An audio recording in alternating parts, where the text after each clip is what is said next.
38 minutos pasan de las 10 de la mañana. Seguimos en vivo por Alerta Spoiler. Bueno, tenemos un invitado especial. Nico, muy buenos días. ¿Cómo andás? ¿Qué tal? ¿Cómo andás, Pato? Lu, ¿cómo va? Bueno, gracias por venir. No, por favor, gracias. Semana agitada se viene en el Congreso. Mucho debate por la reforma previsional. ¿Qué consecuencias va a tener? También por coparticipación y aborto. Sí, bueno, la verdad que sábado nos enteramos, sábado a la mañana nos enteramos que ingresó por el Senado la reforma previsional, el cambio en la movilidad jubilatoria, que esto se debatió en una comisión especial donde los diputados y diputadas lo único que teníamos como posibilidad era hacer preguntas a expositores por chat. O sea, acá no hubo organizaciones de jubiladas y jubilados que vienen hace años reclamando que tuvieran la posibilidad de exponer ni nada que se le parezca. Tampoco la gran parte de las organizaciones de las trabajadoras y trabajadores, porque solamente habló la CGT, es decir, que no hubo posibilidad de organizaciones de base que fueran allí a plantear el reclamo de jubiladas y jubilados y también de trabajadores, ¿no? Porque es un salario diferido. Entonces, digo, esta movilidad que se presenta es una movilidad que vuelve en lo fundamental a como era antes de la modificación de Macri, ¿no? Es decir, una fórmula que va a tener, contemplar un porcentaje de el índice salarial del RIPTE y por otro lado el índice de la recaudación, claro, ¿no? De la recaudación. Entonces, ¿qué pasa con esto? El gobierno puso en esta fórmula un tope de aumento, es decir, que no puede ser más del 3% de la recaudación, ¿no? Ahora, no hay un piso, ¿no? Que muchos sectores, inclusive del propio gobierno, como Claudio Lozano, han señalado que no puede ser que no tenga un piso en función de la inflación, ¿no? Claro. Entonces, o alguna medición que tengamos en cuenta que muchos están diciendo que el año que viene, y si lo vemos en estos últimos 3 meses, la inflación se va a acelerar, ¿no? Especialmente alimentos y las cuestiones que hacen más a los sectores populares de menores ingresos. Ni hablar. Entonces eso obviamente que cómo repercute en una jubilación de 19.000 pesos, obviamente que el aumento de alimentos, que es mayor al promedio de la inflación, repercute muchísimo más, ¿no? Como también en los millones de trabajadoras y trabajadores que ganan muy poco.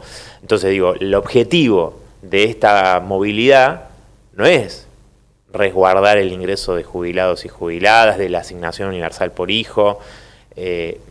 No, acá lo que se está planteando es cómo hacer caja, cómo recaudar con un ajuste a los jubilados y a las jubiladas, con esta fórmula de movilidad que plantea el gobierno para pagarle al Fondo Monetario Internacional, y esta es la hoja de ruta, digamos, que ha planteado el gobierno con el presupuesto inclusive 2021.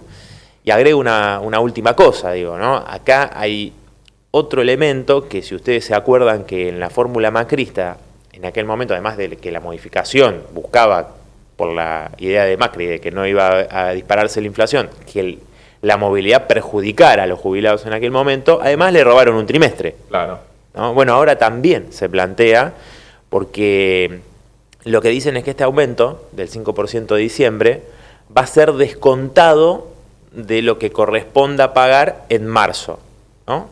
¿Por qué? Dice, porque la fórmula, porque el pago de marzo corresponde al cálculo entre julio y diciembre del 2020, ¿no? Ahora, ¿qué pasa? Lo que se pagó en diciembre no es por el cálculo de esos meses, sino por el segundo trimestre, abril, mayo y junio. Entonces, directamente a vos te están robando el pago de ese segundo trimestre. Digo que es lo que hizo Macri, ¿no? Y además son 5%. Aguache fue 177 pesos el aumento del 5%. Eso te lo van a...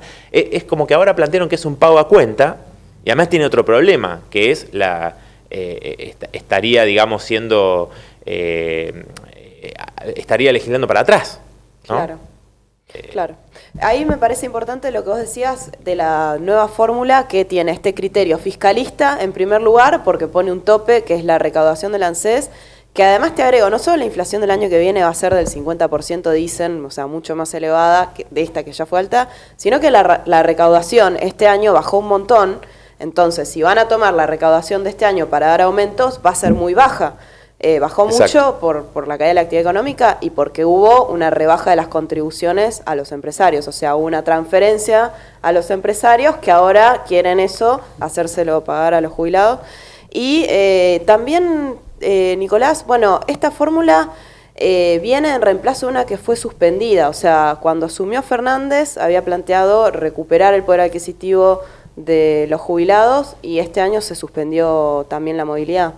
Sí, algunos quizás ya se olviden, ¿no?, de la frase de Fernández cuando dijo entre los jubilados y los bancos elijo a los jubilados y vamos a dar un aumento de 20% apenas asumamos y demás, cuando en realidad lo que hizo fue plantear este concepto en diciembre, antes de la pandemia, ¿no?, en diciembre del 2019, este concepto de la emergencia y que esto era solidario.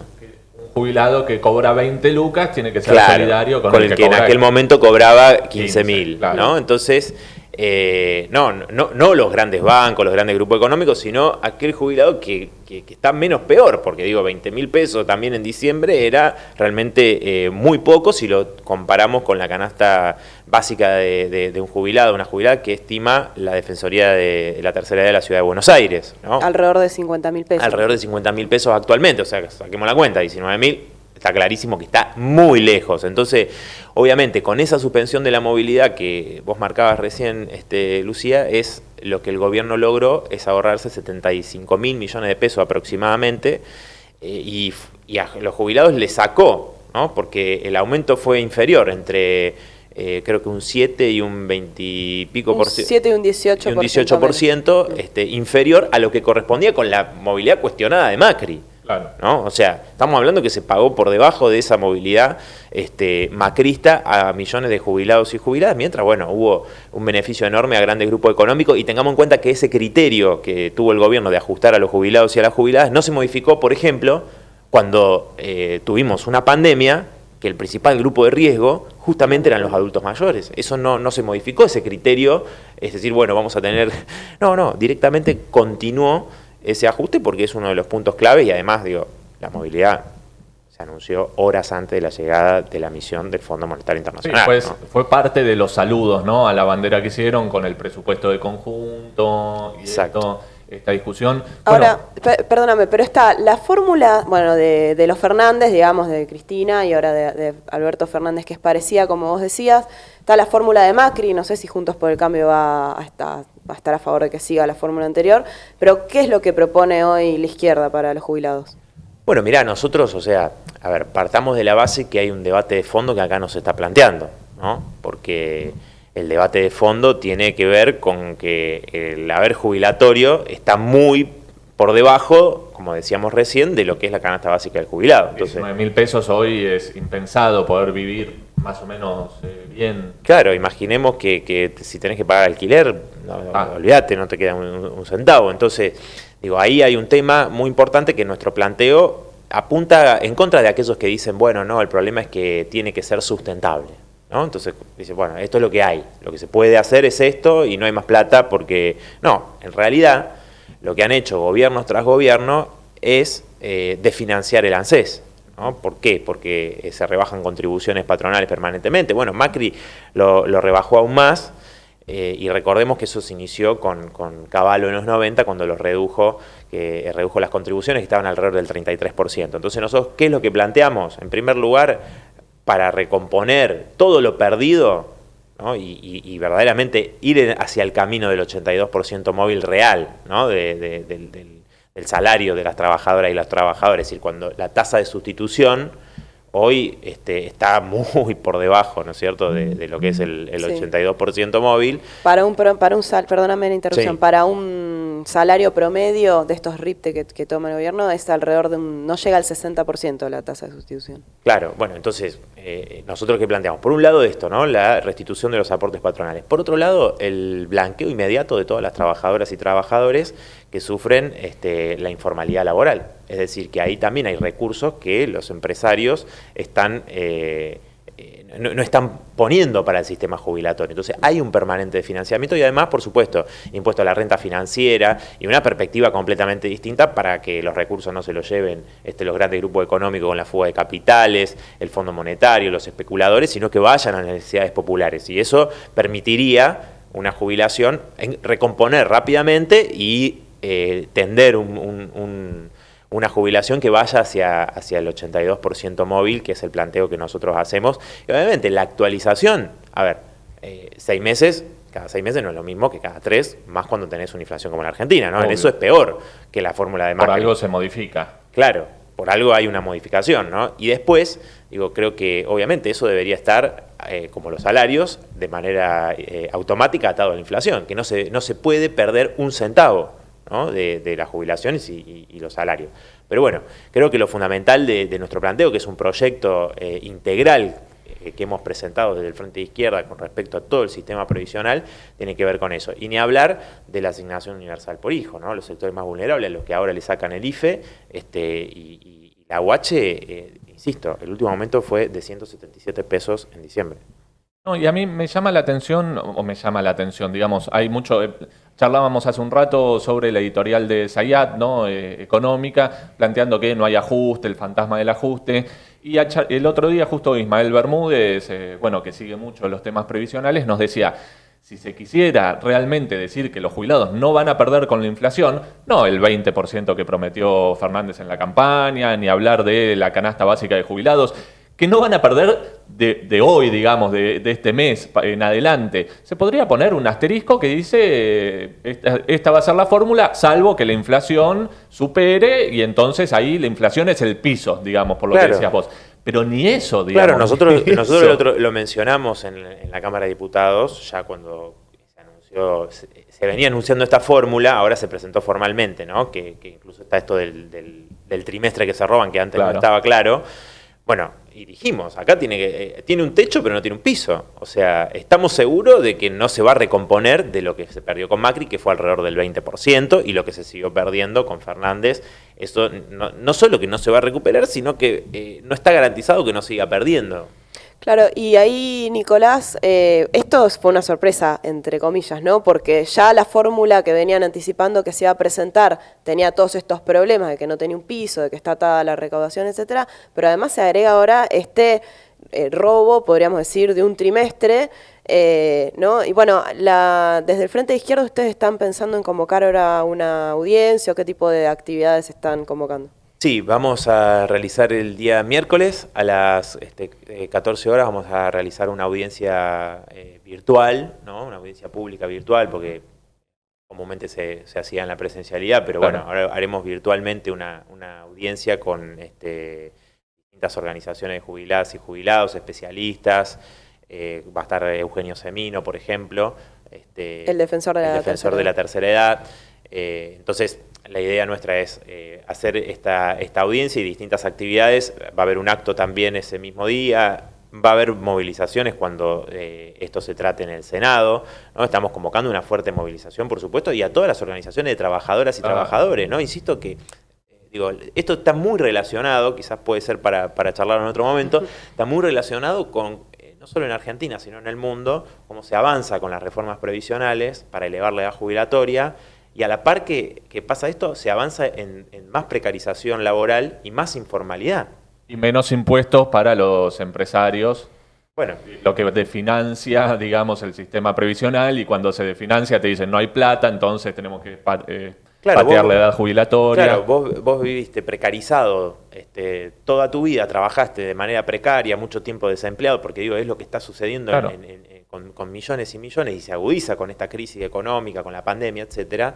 Y después, cuando en realidad si te podés jubilar, ¿no? Porque ahora además la PUAN, para aquellos que no tuvieron los 30 años de aporte, que eliminaron la moratoria y pusieron la PUAN. Claro, la PUAN son 80% de la jubilación mínima. O sea que es menos de 19.000 pesos para aquellos que no son responsables o trabajadores de no haber hecho los aportes. Claro. Los que son responsables son los empresarios, ¿no? Ahí yo me acordaba el otro día que estábamos conversando del argumento de que no hay recursos, ¿no? Y de cuando Cristina Fernández en el 2010 vetó directamente una propuesta que era el 82%, ni siquiera el 82% del salario, sino que era del salario mínimo, diciendo que bueno, que si no íbamos a ir a un default, que no había plata.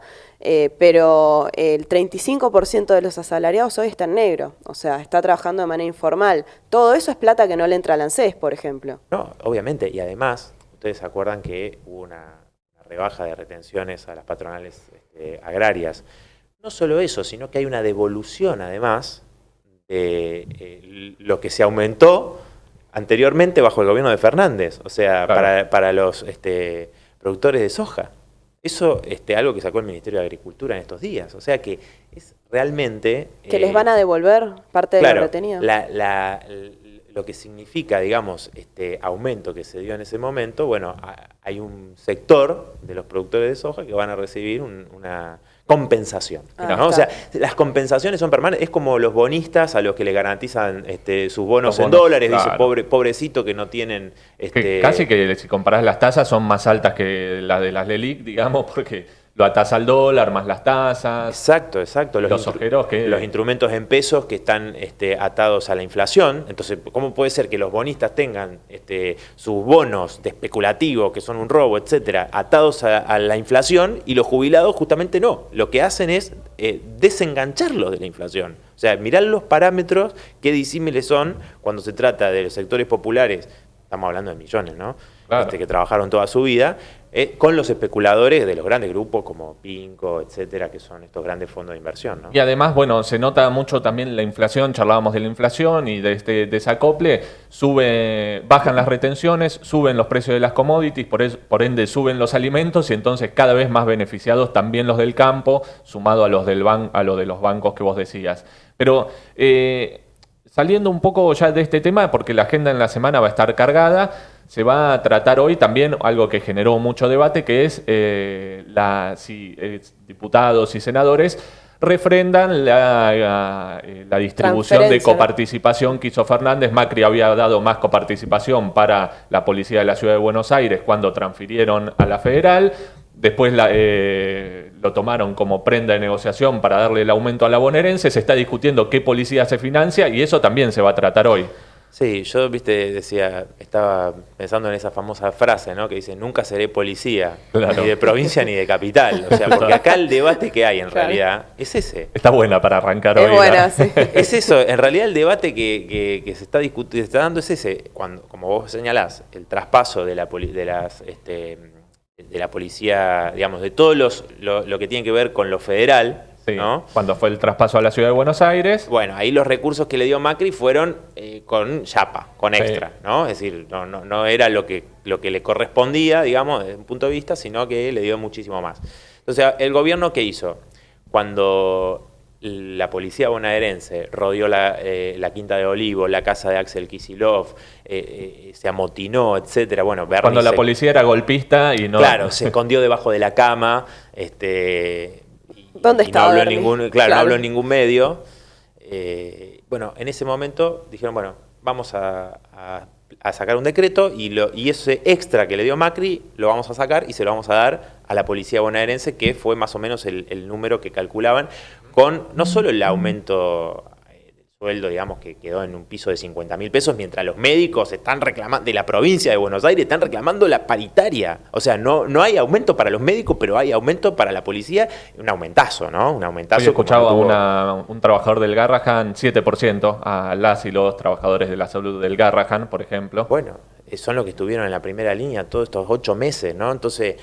mucha demagogia, mucho fulbito para la tribuna, pero a la hora de la verdad lo que se vio fue esto, ¿no? Cómo le dieron, y aparte para armamento, lo anunció Kicillof, para la construcción de cárceles, todo ese fondo lo quieren utilizar para eso, ¿no? Detrás está un debate que tiene que ver con algo de larga data, que es el problema de la coparticipación de la provincia de Buenos Aires, que es cierto que la provincia de Buenos Aires recibe mucho menos de lo que aporta, digamos, ¿no? La coparticipación es desfavorecida a la provincia de Buenos Aires. Ahora, la discusión acá es que los recursos no pueden salir, digamos, de otros distritos, ¿no? Claro. Y menos que menos para dárselo a fortalecer al aparato de la bonaerense comandada con Bernie, que sí fue valiente para ir a pasarle la topadora a las familias humildes de Guernica, sino que, bueno, la discusión acá es cómo el conjunto de los recursos, no solo los que hay, sino todos los que se llevan, ¿no? Lo que estamos hablando antes, o sea, la fuga de capitales, la deuda, a los especuladores, al FMI, los beneficios a los bancos, con las LELIC, que sigue siendo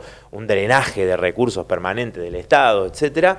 Bueno, todo eso debería ser, obviamente, con una orientación social totalmente distinta, sobre nuevas bases, dirigida por los trabajadores, donde no haya ningún ninguna persona que sea discriminada por el lugar geográfico donde viva, digamos, claro, ¿no? claro. Entonces, obviamente, no puede haber una... Pero en este marco se dan discusiones que son perversas, ¿no? Porque es o defender a la policía de la ciudad, que el otro día reprimió en el funeral de Maradona a las personas que fueron a despedir su ídolo, que reprimen a la comunidad senegalesa brutalmente cada vez que tienen la oportunidad. Toda marcha, ¿no? De las mujeres, de Santiago Maldonado. Vos lo viviste también, ¿no? Sí, sí. Lo viviste carne propia, bueno, no, y las enfermeras. También, a las que le niegan, golpearon en la legislatura. A las que le niegan el reconocimiento profesional. Entonces digo, estamos en un debate que realmente, bueno, por eso nosotros vamos a plantear en nuestra posición, digamos, en el recinto en relación a esta cuestión, ¿no? Que no se trata, digamos, de sacar de la policía de la ciudad para darle a la bonaerense de Berni, etcétera, sino que, bueno, de conjunto hay que reorganizar toda la sociedad para que esos recursos vayan a necesidades sociales, ¿no? Bueno, Nico, ¿a qué hora empieza hoy la sesión entonces? A las 13:30 está convocada. Muy bien, vamos a estar seguramente subiéndola. Sí, una última cosa, digo, Sí, sí, no, sí. Además comienza el debate esta semana por el derecho al aborto Exacto. legal y bueno, obviamente del Frente Izquierda que siempre hemos estado planteando con mucha fuerza y acompañando y participando y siendo parte de este gran movimiento con nuestras compañeras de Pan y Rosa, del PTS, del Frente Izquierda. Vamos a impulsar con toda la movilización, porque ya vemos que los celestes, ustedes lo mostraban, se están movilizando y bueno, todo el lobby de la Iglesia y estos sectores reaccionarios se está moviendo y tiene que moverse toda esa marea verde enorme con todos los que las que queremos y los que queremos el aborto legal. Y bueno, me parece que hay que poner las fichas en eso y no depositar la confianza en aquellas fuerzas políticas que lo vienen bloqueando hace años. Incluso pues en el Senado nada está escrito. De ninguna manera, no está garantizado para nada, por eso es tan importante la fuerza de la movilización de las mujeres. Un asterisco que me acordaba, me acordé, recién me río solo, que Mayans salió a decir también que Trump fue víctima del fraude, así que imagínate que vamos a confiar Bueno. en esos senadores, digamos, para los derechos elementales. Así es. Te agradecemos un montón, Nico, que te hayas acercado acá hasta el estudio. Bueno, vamos a estar seguramente cubriendo toda la sesión de esta semana, ¿no? Va a estar toda la semana una movida agitada en el Congreso y también en las calles. Sí, bueno, muchísimas gracias a ustedes por la invitación y vamos a seguir con todos estos temas, obviamente, en las semanas. Bueno, Gracias. nosotros ya volvemos con más Alerta Spoiler.